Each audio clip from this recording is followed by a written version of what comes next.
This took place in 2004 and has been retold to friends over the years. This is about an entitlement that, frankly, goes into the stratosphere. Our cast: me, male geek. Stars aligned and I'm getting married. Fiancé, F. Smart, generous, her crazy matches mine. Mother-in-law, MIL. Nice lady, plays a small part. Entitled distant relative, EDR, of my soon-to-be wife. Hex spawn, HS, child of entitled distant relative. My story. Fiancé has recently connected with her entitled distant relative, and as a show of trying to reconnect, invites her to be a bridesmaid. No indication of the poop storm that is to come. The storm forms, the bridesmaids' dresses. This part of my post is secondhand, having been relayed to me from fiancé and mother-in-law. My fiancé understands that everyone has a different body type, so she's not putting any restriction on the dress type, just the color. This goes over well. Dresses are selected, colors selected. They'll all be the same color lot, so everything's set. Now, during the dress selection, Hex Spawn has been bored. And as any child is going to do when bored, they are acting up, getting into things, and just being unruly. A few times it was requested of entitled distant relative to control her Hex Spawn. But these requests fell on deaf ears. Our first clue. Dresses arrive on time, fairly smooth sailing, or so we thought. Fiancé and mother-in-law contact a local seamstress who is a friend of the family, fiancé's family, and she's thrilled to have the business. She will unfortunately be the first victim of the poop storm. Now, this was going to take several hours, and fiancé lets everyone know that it's a small place and plan on being there a few hours. Also, it's not a place to bring Hex Spawn because they will be bored. Not a chance. Entitled distant relative and Hex Spawn show up, and the entitlement starts the show. Hex Spawn is getting into everything. None of the seamstress recommendations are good enough for entitled distant relative. Entitled distant relative starts to complain about the costs of the alterations, of what she wants. The bridal party is getting uncomfortable. She's told it's a bridesmaid's dress and not a gown, and fiancé and mother-in-law are not forking out money to add elaborate lace and stitch work. Entitled distant relative is clicking. That sound entitled people make when they don't get their way, but are hatching plans to get what they want anyway. She ends the clicking with, "Fine, just make it fit." Fitting is done. Fiancé and mother-in-law pay the seamstress. Everything's normal until the dresses arrive back. Now, here's where I come in. Now, I'm happily in the dark about everything so far. Fiancé and mother-in-law have told me nothing of the goings-on. I'm doing my thing. Tuxedo rentals, Dave and Buster's bachelor party. I'm completely oblivious to what's been going on. Until I come home in the evening and fiancé is visibly upset. Mother-in-law is nervous. I'm just confused. This is where the first-hand experience starts. Me. What's going on? Fiancé. Bridesmaids' dresses came back the other day. Me. Okay. Was something wrong with the dresses? Fiancé. No. Long pause. Mother-in-law. Entitled dear relative and her kid went to get her dress. She didn't like the alterations and made the seamstress redo all the work. Me. Okay. I know the seamstress is your friend, but did she make an error? Mother-in-law. No. Entitled distant relative just wanted more alterations and embellishments on her dress. She berated the seamstress into doing the alterations, all while Hex Spawn ran around and destroyed things, ripping fabrics, pulling dresses apart. They did a lot of damage. The seamstress did the alterations right then and there to get them to leave. I'm a bit in shock, but I sense more is coming. Mother-in-law. Entitled distant relative told the seamstress that we, fiancé and mother-in-law, are paying for the additional alterations. When the seamstress brought up the damage to her shop, entitled distant relative said charge mother-in-law for that too, as she was the seamstress's friend, and entitled distant relative was not paying a ducking dime to you for damages or poopy work. I take a seat, because I hear my soon-to-be mother-in-law draw breath to continue. Mother-in-law. This all happened the other day, and the seamstress just told me this morning. But it gets worse, and I just don't know what to do. Me. All right, give me everything. Mother-in-law does, and you have already had the pleasure of reading that above. But yes, there is more. Mother-in-law. I ran into entitled distant relative this afternoon. I asked her about the dress, and she said that the seamstress has a bill for us. I asked her about the damage, and she denied her little angel did anything but sit in the chair the whole time. Now, don't get mad, OP. Me. Mad? Mother-in-law. I didn't know how to handle this, so I didn't say anything. Honestly, I was so shocked. Entitled distant relative said she was inviting her boyfriend to the wedding rehearsal so that he can join in, and because it was boyfriend's birthday, she wanted the wedding rehearsal dinner to be his birthday party. I went ducking nuclear inside, but since fiancé was so upset, I forced it down. Me. I only have one question. Do you want me to handle this? Mother-in-law and fiancé. Yes, please.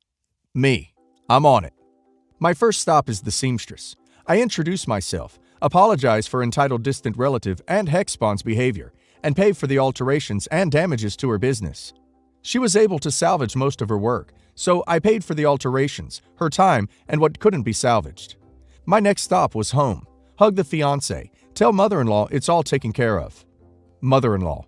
You spoke to entitled distant relative? Me. Nope. I'm going to wait till the rehearsal. Fiancé. What are you going to do? Me. I'm going to tell her she's welcome to the wedding, but won't be part of the bridal party. Mother-in-law and fiancé agree this is for the best, and the poop storm waits to be unleashed because I know this is not going to be well received by entitled distant relative. The finale. The entitlement hits the stratosphere. Weeks leading up to the rehearsal, entitled distant relative would run into mother-in-law in town and remark about how boyfriend needs to be part of the groomsmen, needs a tux from me, and how they are so looking forward to the expensive birthday dinner and drinks. They are so looking forward to it that entitled distant relative's mom will watch Hexbon because they plan to make a night of it. Now, remember, this is our wedding. Granted, it's the wedding rehearsal and the dinner after that my dad is picking the tab up for, traditions. A celebration for fiancé and I. Entitled distant relative has completely tried to make this rehearsal about her and her boyfriend. Now it's rehearsal night. Everyone's there, plus a few extra guests for reasons that will become apparent. But not entitled distant relative and her boyfriend, because they need to arrive fashionably late so as to make their grand entrance. Entitled distant relative. Here we are.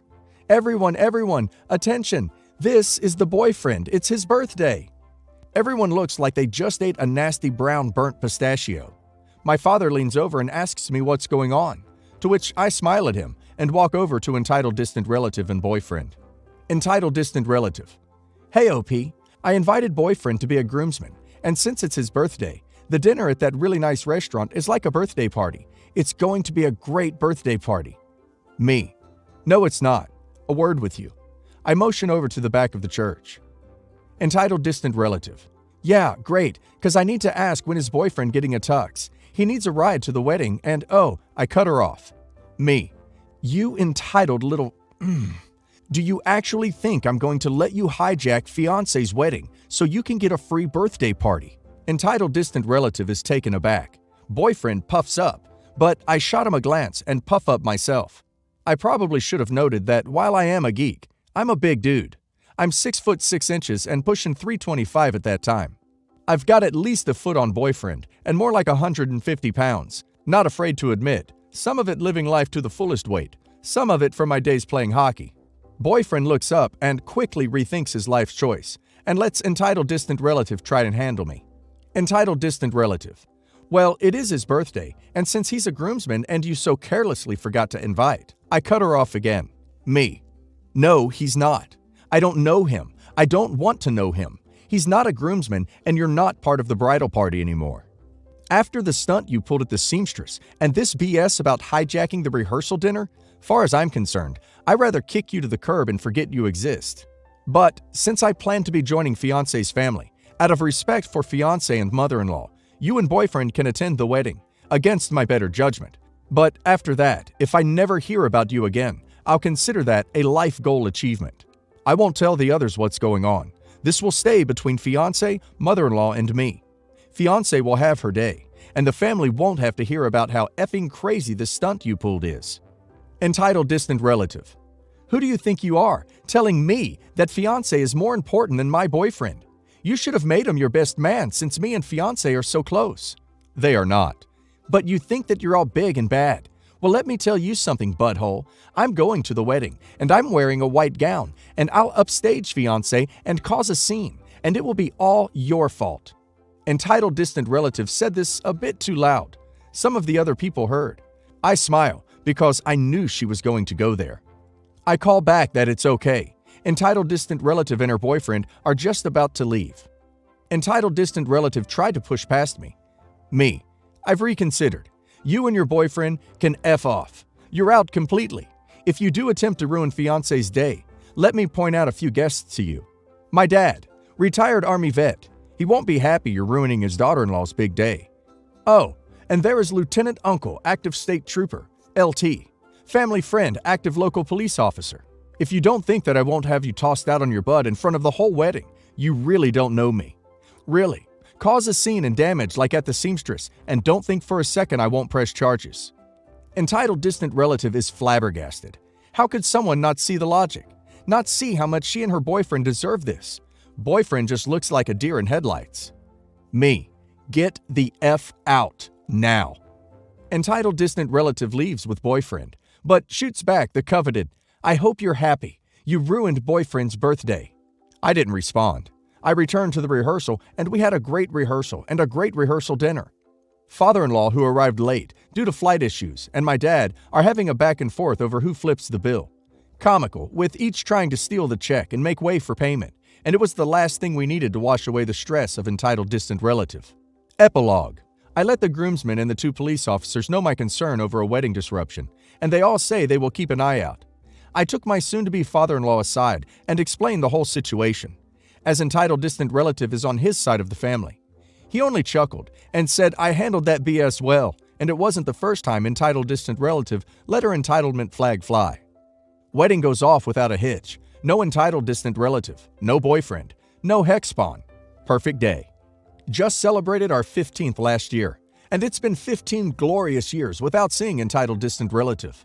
It literally took threat of pressing charges and knowing that fiancé was marrying a guy whose family is made up of law enforcement and military for entitled distant relative to finally gain some common sense. You could tell from the beginning she wasn't the brightest. OP, you handled that like a champ. Congratulations to you and your girl, by the way. I'm so glad that none of the family got upset at you for calling them out on their BS. Do you know if she's still with that same guy or not? It was a bizarre time. I can kind of chuckle on it now, but I was really pissed. My upbringing was always family first, and to see that disregard so callously. I have had zero contact with that side of my now wife's family. My mother-in-law has. So I asked.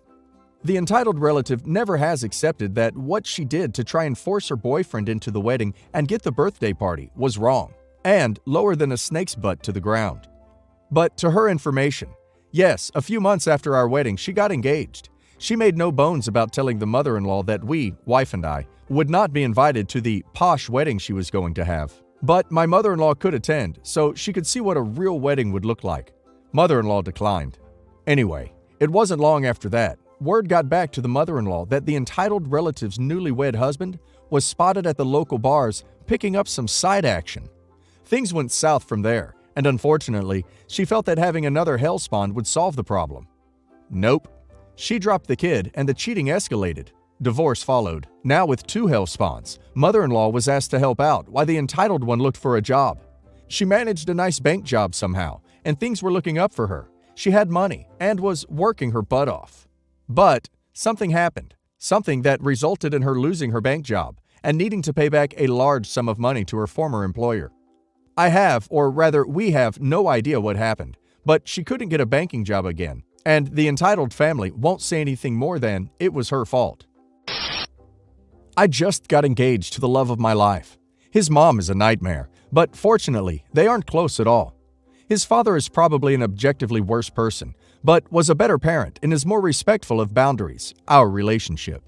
Mother-in-law and father-in-law had a vicious divorce. He cheated their entire marriage. She cheated one time, and he went on a nasty smear campaign, mental A, ducking the new girlfriend in her bed.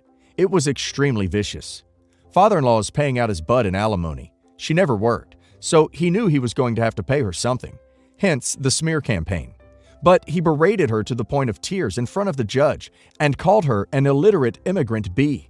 The judge did not like that at all, and father-in-law is paying insane alimony. In my opinion, he deserves it. Mother-in-law is getting remarried, so he is close to being done with the alimony, and father-in-law is ecstatic. He heard she got engaged and ordered himself a steak dinner to celebrate and has been bragging to everyone. My fiancé had a talk with both of them before our engagement party about it not being about them and their drama. They both said they understood. But the day of the party, they arrived at my parents' house and mother-in-law got into a fight with her fiancé as soon as father-in-law arrived. It was pretty clearly bad acting, but honestly, father-in-law is kind of dumb. She took the ring off at one point and said maybe they shouldn't get married, and father-in-law looked like he was going to crap himself. So, like 5 minutes later, she got bored with her prank, put her ring back on, and was cuddling with her fiancé. Father-in-law tried to confirm in a joking manner that they were back together, and mother-in-law said he would have to wait and see. My fiancé went over, confirmed they were just messing around, and told them to knock it off.